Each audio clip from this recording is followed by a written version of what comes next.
1 августтан баштап мамлекеттик кызматкерлердин айлыктары көтөрүлөт. Министрлер кабинетинин төрагасынын орун басарлары парламентте ант берди. Билим берүү министри Парижде буунун саммитине катышты. Оштун мэри Бишкек жана Кыргызстан епархиясынын жаңы епископу менен жолукту. Эми Манас аэропортунан Бишкекке жетүү көйгөй эмес, го-бастар каттай баштады. Кыргызстандыктар июлда 3 күн катары менен эс алат. Улуу ата мекендик согуштун ардагери Касымалы Осмонов 100 жылдыгын белгиледи. Өзбекстан 2025-26 жылдара карата газ экспортунан толук баш тартууну пландап жатат.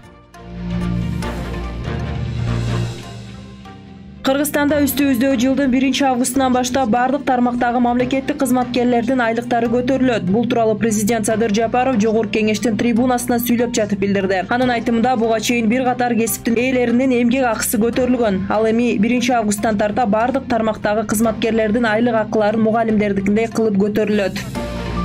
Министрлер кабинетинин жаңы мүчөлөрү Жогорку кеңештин бүгүнкү жыйынында ант берди. Тактап айтканда, министрлер кабинетинин төрагасынын 1-орун басарлыгына дайындалган Адылбек Касымалиев жана министрлер кабинетинин төрагасынын орун басары болгон Бакыт Төрөбаев ант берди.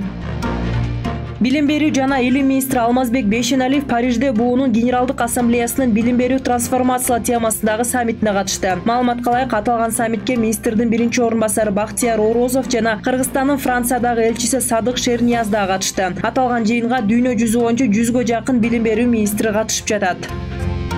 Ош шаарынын мэрі Алмаз Мамбетов Бишкек жана Кыргызстан епархиясынын жаңы епископу Саватий Броницкийди кабыл алды. Жолугушууда конфессиялар аралык жана этностор аралык мамилелерди жөнгө салуу, ошондой эле калктын тарыхый, маданий баалуулуктарын, салттарын сактоо жана өнүктүрүү маселелери талкууланды. Ош шаарына Казыят жана Орус православ чиркөөсүнүн жетекчилиги менен биргеликте Айт, Курман айт жана Рождество сыяктуу маанилүү диний майрамдарды өткөрүүнүн тартиби так иштелип чыккан.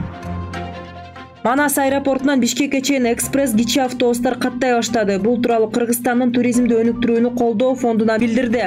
Белгиленгенде учурда 12 маршруттук такси каттамга чыкты. Манас аэропортунан Бишкекке чейин жана Бишкектен аэропортко чейин жарым сааттык аралык менен күнү-түнү каттай баштады. Алардын капталындагы go-bus деген жазуу аркылуу таанууга болот. Ал эми унаалардын өзгөчөлүгү жүргүнчүлөр үчүн ыңгайлуулугунда. 18 орунда автобустардын жүрүү акысы 150 сом болот.